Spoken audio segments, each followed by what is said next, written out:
Fuori posto, inadeguata, triste e soprattutto arrabbiata. Così si è sentita Rebecca, 21enne residente a Mira, atleta a livello nazionale, nata e cresciuta in Italia, a Padova e adottata all'età di 2 mesi, quando mercoledì, dopo un giro al centro commerciale La Nave de Vero di Marghera, insieme alla mamma, ha preso un autobus della linea Riva Veneto e si è sentita discriminata. E mamma sale, passa tranquilla e invece il collega dell'autista fuori servizio mi guarda intanto in un modo che mi ha fatto sentire inadeguata e poi aveva un tono sprezzante, quasi infastidito e mi chiede semplicemente se potessi passare il biglietto o l'abbonamento.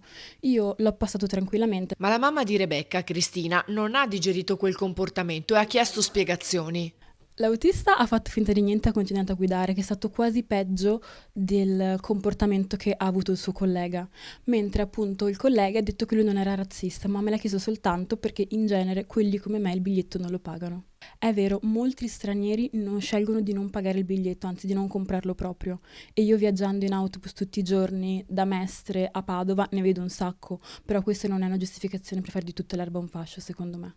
Per questo Rebecca ha deciso di dare risonanza all'episodio. Mi è capitato anche qualche anno fa quando abitavo a Verona, in centro, ero salita su un treno, un Frecciarossa in prima classe e il controllore, oltre al biglietto, perché non credeva che potessi permettermi di essere in prima classe, mi ha chiesto anche i documenti. Io sono un atleta di livello nazionale, perciò è più facile che io venga ascoltata, ma le altre persone capita tutti i giorni che non hanno voce e quindi vorrei aiutarle in qualche modo.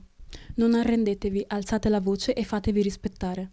Dobbiamo smettere di stare in ginocchio e sopportare, è il momento di agire. Rebecca, saltatrice dell'Assindustria Sport di Padova, ha scritto anche un esposto all'azienda di trasporto che, contattata, ha parlato di un malinteso. Il controllore, si legge in una nota, ha riconosciuto la mamma di Rebecca come un'abbonata, ma non avendo mai visto la ragazza le ha chiesto di validare il titolo di viaggio. Il dipendente è profondamente scosso, si legge ancora, perché è accusato di un comportamento lontanissimo dal suo modo di essere. Per questo sarà predisposto un sostegno psicologico. L'azienda condanna inoltre ogni forma di discriminazione. Bastano soltanto delle semplici scuse e un'ammissione di colpa, non credo serva nient'altro.